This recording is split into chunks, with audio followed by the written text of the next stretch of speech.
Madame, Messieurs, bonjour et bienvenue. Je suis ravie de vous retrouver sur ce plateau pour votre nouveau numéro de santé, autrement dit sur votre chaîne Wellness Channel.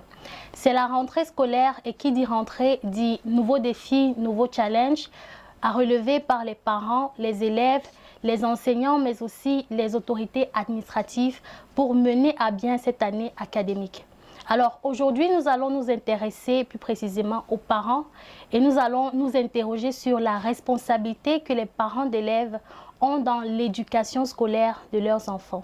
Quelles sont les obligations morales véritables que les parents d'élèves ont dans l'éducation scolaire de leurs enfants et qu'est-ce qu'ils mettent en jeu pour pouvoir suivre de près l'éducation de leurs enfants. Pour apporter un élément de réponse, j'aurai comme invité le docteur Roger Tapa-Faustin, qui est un médecin généraliste de la santé publique et spécialiste dans la médecine des maladies chroniques, mais surtout qui est un parent d'élèves. Bonjour docteur. Bonjour Fatih, bonjour aux téléspectateurs de Wellness Channel. Bienvenue. Merci beaucoup. Docteur, je vais vous demander, vous avez combien d'enfants? J'en ai 6. Et ils sont au collège, à l'université? Il y a le dernier à l'université, oui. D'accord. Alors docteur, lorsqu'on parle de responsabilité, on parle d'obligation et même d'engagement. Pensez-vous que les parents de nos jours aient toujours cet engagement dans l'éducation scolaire de leurs enfants?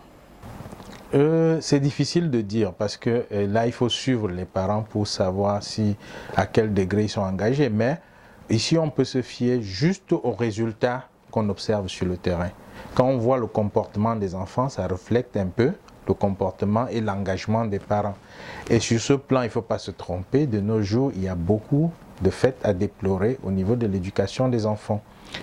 Parlant de la responsabilité des parents, on peut remarquer un relâchement de par le comportement des enfants. On comprend que les parents ne sont plus vraiment présents dans ce qu'ils font.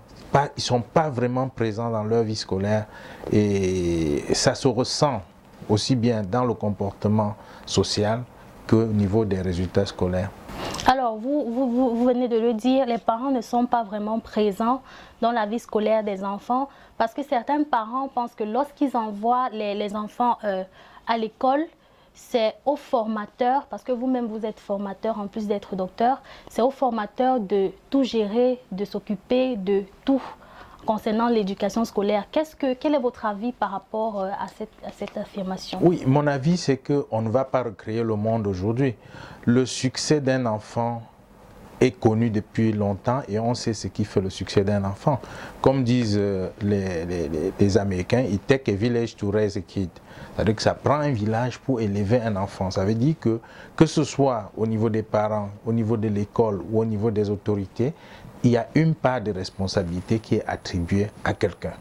Et parlant de la responsabilité des parents, ils ont l'obligation, ce n'est pas une responsabilité financière seulement, ils ont l'obligation de suivre le comportement social de leurs enfants et de suivre leurs résultats scolaires. Et ça, c'est deux choses qui garantissent le succès d'un enfant dans la vie. Alors, parlant de succès d'un enfant, le succès scolaire d'un enfant dépend à 50% de ce qu'il apprend à l'école et à 50% du suivi qu'il a à la maison. Qu'est-ce que vous en pensez? Est-ce que vous pensez que c'est vrai? C'est vrai, ça peut être vrai. Le problème ici, c'est 50% de responsabilité à la maison, oui. Mais quelle responsabilité? Comme je disais tantôt, ce n'est pas une responsabilité financière, c'est une responsabilité morale et une présence physique permanente dans la vie des enfants. Vous vous rendez compte que de moins en moins, vous pouvez voir les parents qui ont le temps de communiquer avec les élèves, mais ils s'occupent des charges qui incombent l'éducation des élèves. Vous comprenez donc que la responsabilité matérielle ne suffit pas pour éduquer un enfant. Il faut être présent dans sa vie sociale, académique, familiale et même un peu plus. Donc aujourd'hui, 50% oui, et à l'école, vous comprenez bien que l'école, ce n'est qu'une continuité de la vie d'un enfant. Donc, si on a fait ce qu'il faut faire à la maison, la continuité sera d'autant plus facile. Et ça sera facile aux gens de l'école si l'enfant a été bien dressé à la maison. Si l'enseignant reçoit un enfant qui a raté son éducation de base et qui ne se comporte pas bien, il devient difficile pour l'enseignant de redresser cet enfant et de le mettre sur le droit chemin. Donc, la responsabilité de la maison est fondamentale, mais la responsabilité aussi des enseignants, des encadreurs qui sont des pères et des mères de famille est obligatoire à ce niveau. Mais la tâche leur sera rendue facile si, au niveau de la famille, on assure la base de l'éducation, à savoir le respect, la politesse, l'humilité, et ne pas rendre les enfants extravagants comme on le voit aujourd'hui. On reviendra peut-être sur cette extravagance pour voir les éléments qui rentrent effectivement dans l'extravagance et qui empêchent donc au personnel enseignant d'atteindre leurs objectifs facilement. Alors docteur, j'aimerais savoir quels sont les facteurs qui peuvent permettre à un parent de manquer totalement l'éducation de son enfant ou de passer à côté, parce que vous avez parlé tout à l'heure du fait que c'est très important le suivi à la maison. Quels sont donc les facteurs qui peuvent permettre à un parent de passer à côté de l'éducation scolaire de son enfant? Parlons des facteurs qui peuvent empêcher aux parents de remplir leurs devoirs, si on peut dire ainsi. Il y a le style de vie, il y a la vie en société. Si on prend par exemple le cas du Cameroun particulièrement, vous allez remarquer dans le programme des familles ces derniers temps un développement excessif des différents programmes. Vous verrez que les mamans ou les papas, ils font 2, 3, 4 réunions et même plus. Vous vous souvenez, dans les familles, vous allez entendre les amis du 15 aujourd'hui, les amis du 4 demain, les amis de ceci, la réunion des collègues et tout ça. Un parent qui a 3, 4 réunions par semaine, par mois, a très peu de temps à allouer aux enfants. Parce que les réunions, ce que ça entraîne, c'est que ça entraîne des responsabilités envers les membres. Et chaque fois qu'il y a un mort d'un membre, ils doivent aller au veillées.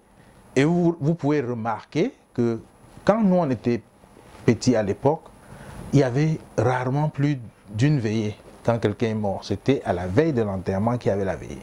Mais aujourd'hui, vous allez voir, il y a les veillées sans corps, les veillées avec corps, les cultes d'action de grâce, les veillées à l'église. On a multiplié autour d'un mort tellement de programmes et des programmes nocturnes qui ne permettent aucunement pas aux parents de rester à la maison à l'heure qu'il faut pour s'occuper des enfants.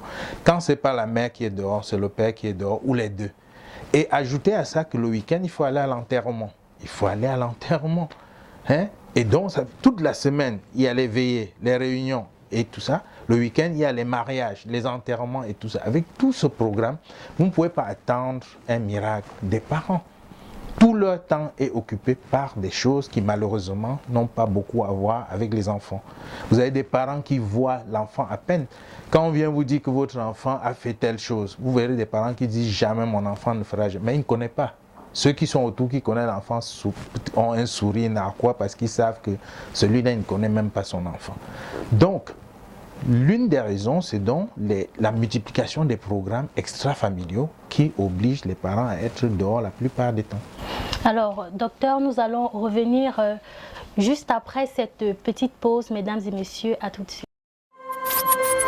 Health Horizon International présente un produit exceptionnel. Shape-Up contre l'obésité, support du suivi des maladies métaboliques, empêche l'absorption de la graisse, accélère l'utilisation des graisses stockées sans reprise et sans effets indésirables majeurs. Shape-Up, maigrir sans danger.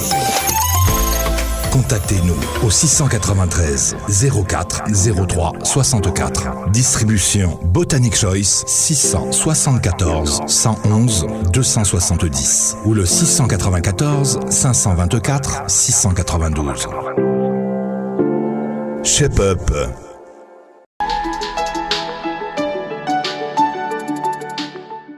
Pas normal que les parents remettent les responsabilités sur les professeurs. Le parent aussi doit comprendre une chose. Le parent doit causer avec son enfant d'abord avant de l'envoyer à l'école. Ce n'est pas forcément que c'est l'enseignant enseigne. On ne doit pas tout apprendre à l'enfant. Oui, c'est ça. Le tout, c'est une question d'organisation.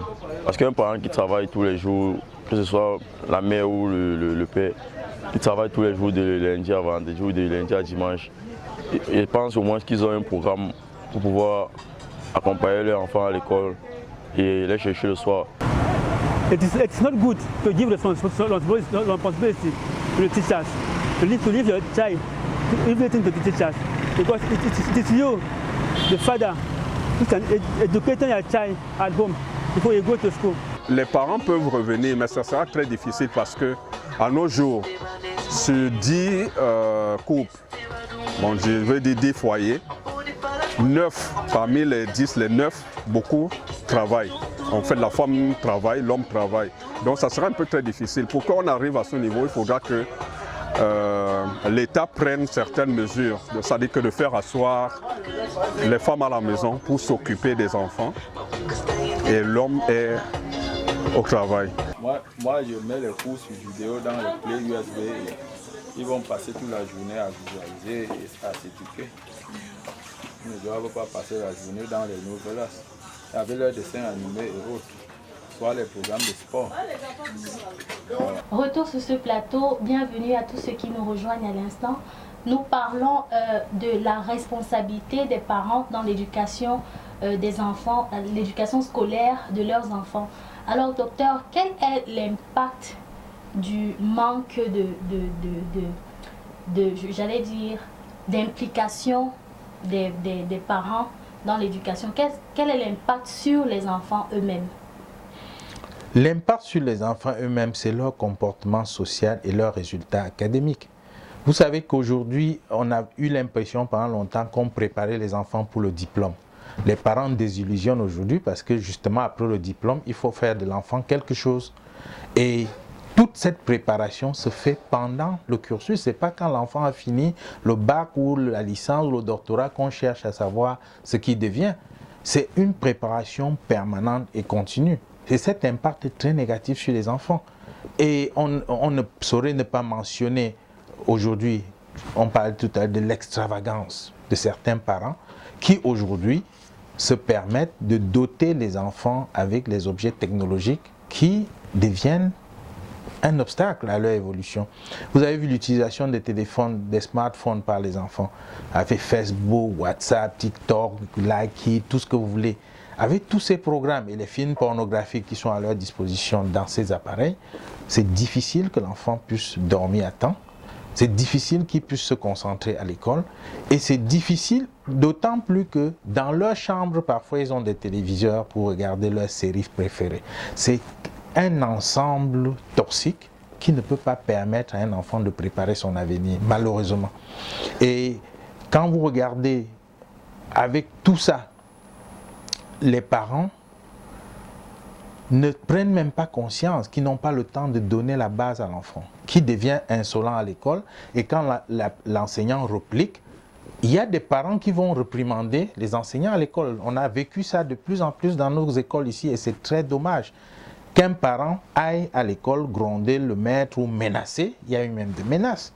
Menacer le maître parce qu'il a parlé à l'enfant ou bien parce qu'il a reproché à l'enfant d'avoir fait quelque chose. Donc il y a cette extravagance, les gens n'ont pas compris. Le sujet, je peux dire, on l'a raté aujourd'hui. L'éducation d'un enfant, c'est une complémentarité et chacun doit mettre sa petite main dans la pâte à son niveau. Si vous allez empêcher à l'enseignant de compléter ce que vous avez commencé à la maison, on ne peut pas avoir un bon résultat. Ou alors si vous ratez de commencer même à la maison, il sera très difficile pour l'enseignant de continuer quelque chose qu'on n'a pas commencé. Et c'est ça le problème aujourd'hui.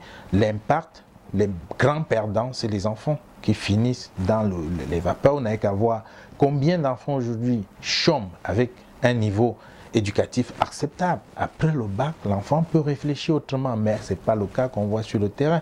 Ça montre une certaine carence au niveau de la préparation par les parents déjà, et ensuite par aussi qu'on fait face à un gros problème de chômage au Cameroun aujourd'hui.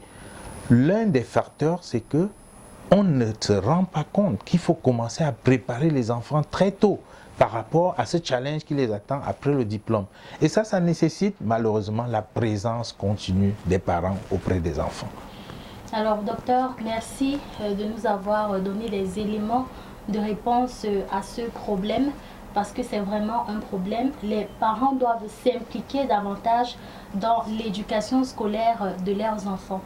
Alors, rendu au terme de ce programme, mesdames et messieurs, vous avez compris, j'espère que vous avez compris l'importance pour vous, parents, de vous impliquer dans l'éducation scolaire de vos enfants, et j'espère que vous savez maintenant ce que vous devez faire, quelles sont vos obligations. J'ai été ravie de partager ce programme avec vous et je serai encore plus ravie de vous retrouver pour un prochain numéro de votre magazine Santé Autrement Dit. D'ici là, portez-vous bien et surtout n'oubliez pas, s'informer, c'est s'assurer une meilleure santé. Au revoir.